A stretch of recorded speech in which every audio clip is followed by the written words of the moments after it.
कूनो के बाद अब मध्य प्रदेश में चीतों का दूसरा ठिकाना गांधी सागर अभयारण्य होगा। कहा जा रहा है कि 6 महीने में कूनो से चीते यहां शिफ्ट हो जाएंगे। कूनो में चीतों की मौत के बाद से पार्क की क्षमता पर सवाल उठे थे, जिसके बाद यह फैसला लिया गया है। पूरी रिपोर्ट आप देखिए।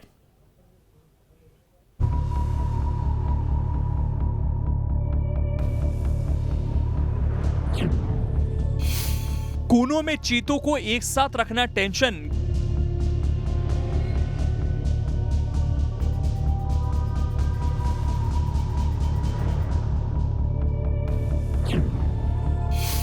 गांधी सागर अभयारण्य ले जाने पर मंथन।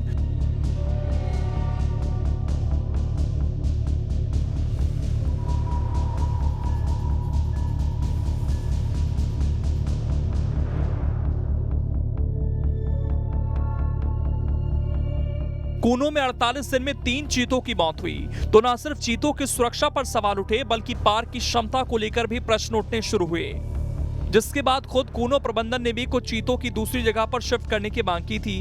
अब कहा जा रहा है कि चीतों को मध्य प्रदेश में ही गांधी सागर अभयारण्य में शिफ्ट किया जाएगा, यानी अगले 6 महीने के अंदर ही मध्य प्रदेश में ही चीतों का एक और ठिकाना हो जाएगा।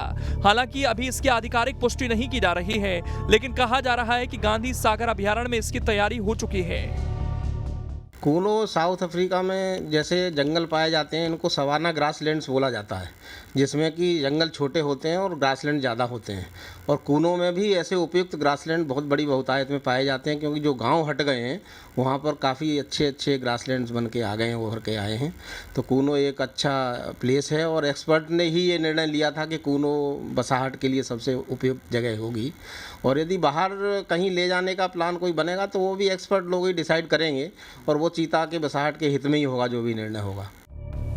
हालांकि 3 चीतों की मौत बीमारी की वजह से होने की बात सामने आ रही है, बावजूद इसके देखरेख को लेकर तो सवाल उठे ही हैं। कहा जा रहा है कि जितनी जगह और व्यवस्था होनी चाहिए वो नहीं है, इसीलिए चीतों के संरक्षण में दिक्कत आ रही है। कंजर्वेशन साइंस एंड प्रैक्टिस नाम के एक जर्नल में ये बात सामने आई थी कि 20 चीतों के लिए पार्क की क्षमता का अंदाजा नहीं लगाया गया था, यानी कहीं ना कहीं कूनो में क्षमता से अधिक चीतों को रखा गया। एक्सपर्ट बताते हैं कूनो का एरिया 750 वर्ग किलोमीटर है। एक चीते को 100 वर्ग किलोमीटर की जरूरत होती है। 20 चीतों के लिए कम से कम 2000 वर्ग किलोमीटर एरिया जरूरी है। नर मादा चीते दूर जाएंगे तो दूसरे जानवरों से संघर्ष होगा, इससे चीतों की जान को खतरा हो सकता है। इसकी तस्दीक इसलिए भी होती है क्योंकि आए दिन चीते कूनो से बाहर निकल रहे हैं, हेलीकॉप्टर से उनका पीछा करना पड़ रहा है। इसके पीछे जगह की कमी भी एक वजह है।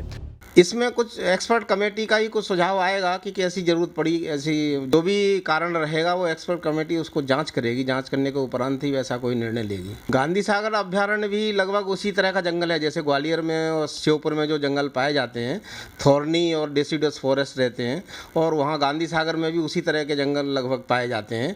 और पानी की भी वहाँ कोई कमी नहीं है, बड़ा बांध है, गांधी सागर बांध भी है। तो हो सकता है यदि एक्सपर्ट कमेटी ऐसा चाहती है, उचित लगता है उनको कि वो एक अच्छी जगह है, तो ये निर्णय भी लिया जा सकता है। कूनो में नामीबिया से 8 और अफ्रीका से 12 चीते लाए गए थे, लेकिन उनमें से 3 की मौत हो चुकी है। अब कूनो में 17 चीते हैं। इसके अलावा 4 शावक भी हैं जो भारत में ही जन्मे हैं। चारों शावक स्वस्थ हैं और अपनी मां के साथ रह रहे हैं। लेकिन कूनो में चीतों के संरक्षण में चुनौतियां भी कम नहीं, क्योंकि 75 साल बाद चीता युग की वापसी हुई। यहाँ के वातावरण में एडजस्ट करना चुनौती है। विदेशी चीतों के हाव भाव से एक्सपर्ट कम वाकिफ हैं। सुस्ती या सक्रियता का सटीक आकलन बड़ा टास्क है। अगर इन बातों की अनदेखी हुई तो चीतों के संरक्षण में दिक्कत हो सकती है। कूनो नेशनल पार्क में प्रधानमंत्री नरेंद्र मोदी का ड्रीम प्रोजेक्ट चीते का एक बड़ा सपना देखा गया कि चीते यहाँ आएंगे तो रफ्तार भरेंगे और पूरा के पूरा इलाका गुलजार हो जाएगा, क्योंकि पर्यटक आएंगे तो यहाँ लोगों की आर्थिक स्थिति मजबूत होगी।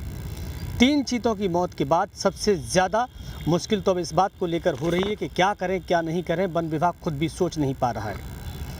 अब तैयारी की जा रही है कि चीतों को कहीं और शिफ्ट किया जाए, लेकिन सवाल यह है कि जब कहीं और शिफ्ट ही करना था तो फिर कूनो को लेकर कैसा शोध किया गया, और मौत लगातार चीतों की हो रही है, उससे सवाल कहीं ना कहीं वन विभाग और प्रशासन पर भी उठ रहे हैं।